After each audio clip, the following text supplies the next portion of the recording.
Welcome back. We continue to highlight local African-American women who are doing incredible things in the literary world here in Detroit and beyond. I sat down with author Rae Chesny, who is working to help children of color find their voice. Experts say you should read your child 1,000 books before kindergarten. Well, if I only see myself or someone who may look like me in 14% of those books, then that's telling me I don't exist. Detroit native Rae Chesny has made it her life's work to change that for generations to come. For Black and brown children, we see a disparity in how much literacy and illiteracy affects those communities.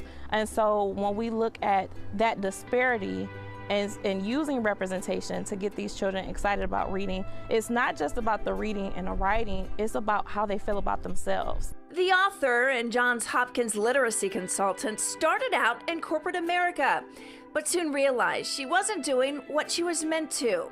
So Rae quit her job to find her true purpose. She discovered a story she had written in the 5th grade, and then wrote another called Nico and the Trouble Bubble. She had them published, and the rest was history. Rae then began traveling around Metro Detroit, reading stories to children. Going into the schools, going into the daycares, and having a chance to interact with children, reading them these stories, and seeing their reactions, seeing a character that looked like them, it just blew my mind. It was at one of those schools where she was challenged by a young boy.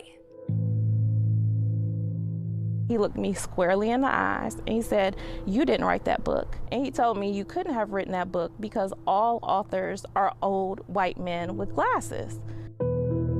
That encounter opened her eyes to another issue.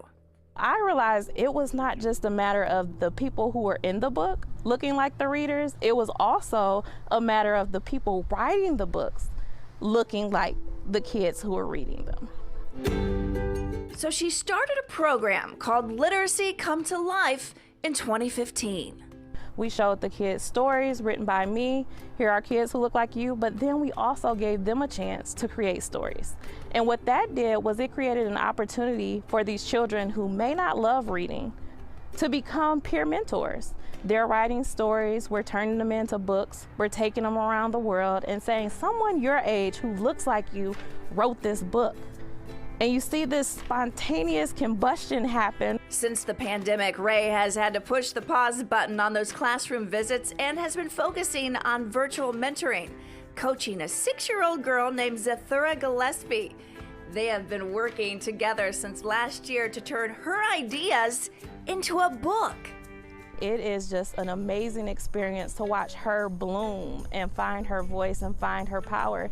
And she has influenced her family in a positive way. Seeing the excitement on their faces, she put her sisters and her parents in the book, and so it's something that they'll have forever. Zathura's book, Princess Lillian, Protector of Nova, will be out on May 1st. Rae says she takes pride in using storytelling to amplify the stories of women and children of color, past, present, and future. She wants to empower others to have the opportunity to do the same, so she created the Junior Storyteller Workbook for kids and the Authoress Workbook for women. The Junior Storyteller Workbook for kids will be out soon. Boy, Rae is just a remarkable woman and a remarkable soul, and the effect she has on children, it's just like none I've ever seen before. You can find out much more about her on our website, fox2detroit.com. We're going to put a link to her website. She's on Facebook, and you can order her books for your children, and there are a few you might like on there too.